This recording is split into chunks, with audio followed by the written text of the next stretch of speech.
Assalamualaikum warahmatullahi wabarakatuh. Salam jumpa lagi dengan saya Ahmad Priharjanto dalam video belajar akuntansi pemerintahan seri akuntansi aset tetap bagian 2, yaitu tentang klasifikasi aset tetap.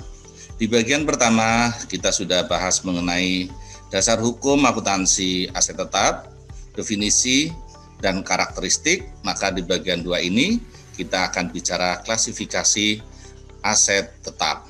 Nah, seperti apa sih klasifikasi aset tetap di pemerintah? Pemerintah mengklasifikasikan aset tetap menjadi 6. Yang pertama adalah aset dalam bentuk tanah. Jadi yang pertama adalah tanah. Yang kedua, aset tetap dalam bentuk peralatan dan mesin. Dan yang ketiga, gedung dan bangunan. Yang keempat, jalan, irigasi, dan jaringan. Yang kelima, aset tetap lainnya, dan yang terakhir adalah konstruksi dalam pengerjaan. Oke, untuk mengenal lebih jauh terkait dengan klasifikasi ini, mari kita bahas satu persatu mulai dari tanah. Yang dimaksud tanah di dalam akuntansi pemerintahan itu apa? Nah, kalau kita lihat di ketentuan, maka tanah adalah tanah yang diperoleh dengan maksud untuk digunakan dalam kegiatan operasional pemerintah dan dalam kondisi siap pakai. Maka aset tetap berupa tanah pada prinsipnya adalah tanah yang dimiliki oleh pemerintah yang digunakan untuk kegiatan operasional dan siap untuk digunakan. Harus sudah siap untuk digunakan. Kemudian kira-kira tanah apa saja yang dimasukkan ke dalam klasifikasi tanah? Maka di sini berupa tanah yang digunakan untuk gedung, tanah untuk bangunan, maupun tanah untuk jalan, irigasi, maupun untuk jaringan. Kemudian, kalau kita memperoleh wakaf dari masyarakat atau pemerintah memperoleh wakaf dari masyarakat, maka tanah wakaf ini tidak masuk ke dalam klasifikasi tanah. Tanah wakaf ini tidak akan dilaporkan di neraca sebagai aset tanah, tetapi cukup dilaporkan di catatan atas laporan keuangan. Oke, kita lihat klasifikasi yang kedua, peralatan dan mesin. Apa yang dimaksud dengan peralatan dan mesin di dalam aset tetap ini? Yaitu peralatan dan mesin yang diperoleh dengan maksud untuk digunakan dalam operasional pemerintah.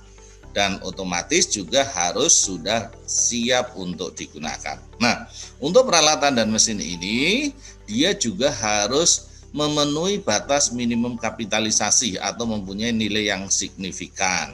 Nah, mengenai batas minimum kapitalisasi untuk pemerintah ini, baik pemerintah pusat maupun pemerintah daerah punya batasan yang berbeda-beda. Nanti jadi disesuaikan dengan batasan yang ada di pemerintah masing-masing. Kemudian yang berikutnya adalah dia harus mempunyai masa manfaat lebih dari 12 bulan. Nah, kira-kira mencakup apa saja ini? Yang pertama adalah mesin-mesin. Jadi kalau di kantor kita punya mesin-mesin, itu masuk ke dalam peralatan dan mesin. Yang kedua adalah kendaraan bermotor, baik sepeda motor, mobil, itu masuk ke situ. Kemudian alat elektronik, komputer, TV, dan lain sebagainya. Kemudian inventaris kantor dan peralatan lainnya yang mempunyai nilai signifikan dan masa manfaatnya lebih dari 12 bulan serta siap untuk digunakan. Nah, klasifikasi berikutnya adalah terkait dengan gedung dan bangunan. Nah, yang dimaksud gedung dan bangunan di dalam aset tetap ini adalah gedung dan bangunan yang diperoleh untuk digunakan dalam kegiatan operasional pemerintah dan kondisinya juga siap pakai, serta gedung dan bangunan tersebut mempunyai masa manfaat lebih dari 12 bulan. Kira-kira apa saja nih yang masuk ke dalam gedung dan bangunan? Yang pertama adalah jelas gedung perkantoran. Jadi gedung perkantoran itu nanti diklasifikasikan sebagai gedung dan bangunan. Rumah dinas, rumah dinas itu juga masuk ke dalam gedung dan bangunan. Kemudian bangunan tempat ibadah, masjid, gereja, itu ya. Bangunan menara, monumen atau bangunan sejarah, gudang, gedung museum, dan juga rambu-rambu. Termasuk di dalamnya adalah baru kita punya gapura atau pintu gerbang. Nah, kemudian klasifikasi berikutnya adalah jalan, irigasi, dan jaringan. Nah, jalan irigasi dan jaringan ini adalah otomatis jalan, irigasi, dan jaringan yang dimaksudkan untuk digunakan dalam operasional pemerintah dan juga dimanfaatkan oleh masyarakat. Nah, jalan irigasi ini adalah otomatis jalan irigasi yang dimiliki atau dikuasai oleh pemerintah, gitu ya. Kemudian kira-kira bentuknya apa? Yaitu bentuknya yang pertama adalah jalan raya. Kemudian yang kedua bisa jembatan, kemudian ada bangunan air, instalasi air bersih, kemudian instalasi pembangkit listrik, kemudian jaringan air minum, kemudian jaringan listrik, kemudian jaringan telepon dan jaringan internet yang kita miliki. Itu semuanya diklasifikasikan ke dalam jalan irigasi dan jaringan. Nah, ini juga harus dipahami bahwa jalan irigasi dan jaringan ini harus siap pakai. Karena kalau belum siap pakai, nanti akan masuk ke klasifikasinya bukan di sini, tapi ke konstruksi dalam pengerjaan.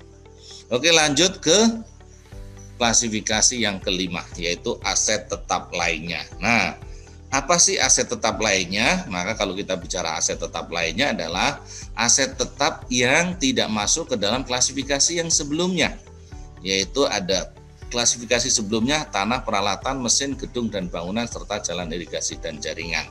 Jadi kalau kita bicara aset tetap lainnya berarti aset tetap yang bukan tanah, bukan peralatan dan mesin, bukan gedung dan bangunan, bukan jalan irigasi dan jaringan. Ini dimasukkan ke dalam aset tetap lainnya. Contohnya apa? Contohnya adalah koleksi buku perpustakaan atau koleksi perpustakaan, barang bercorak seni atau kebudayaan atau olahraga, kemudian hewan, ikan, dan tanaman. Ini masuk kategori aset tetap lainnya. Nah, juga selain ini, yang masuk ke dalam aset tetap lainnya adalah ATR atau aset tetap renovasi. Apa itu aset tetap renovasi? Yaitu aset tetap yang bukan milik kita, tetapi kita keluarkan biaya untuk melakukan renovasi, atau secara jelasnya yaitu biaya renovasi atas aset tetap yang bukan milik kita. Misalnya kita merenovasi gedung yang kita pinjam dari entitas lain, atau kita juga membuat partisi dalam suatu ruangan kantor di mana gedung itu bukan milik kita. Itu masuk ke dalam ATR. Oke, dan yang terakhir, klasifikasi yang terakhir adalah konstruksi dalam pengerjaan. Nah, konstruksi dalam pengerjaan ini apa sih yang dimaksud? Nah, yang dimaksud dengan konstruksi dalam pengerjaan adalah aset tetap yang masih dalam proses pembangunan. Nah, masih dalam proses pembangunan pada saat kita membuat laporan keuangan atau mencakup aset tetap yang sedang dalam proses pembangunan namun belum selesai sampai dengan tanggal laporan keuangan. Jadi untuk aset-aset yang dibangun sendiri dan belum selesai pada tanggal pelaporan maka dikategorikan sebagai konstruksi dalam pengerjaan. Nah, konstruksi dalam pengerjaan ini tidak hanya sekedar gedung, tapi juga bisa mencakup tanah, peralatan mesin, gedung dan bangunan, jalan irigasi dan jaringan, serta aset tetap lainnya.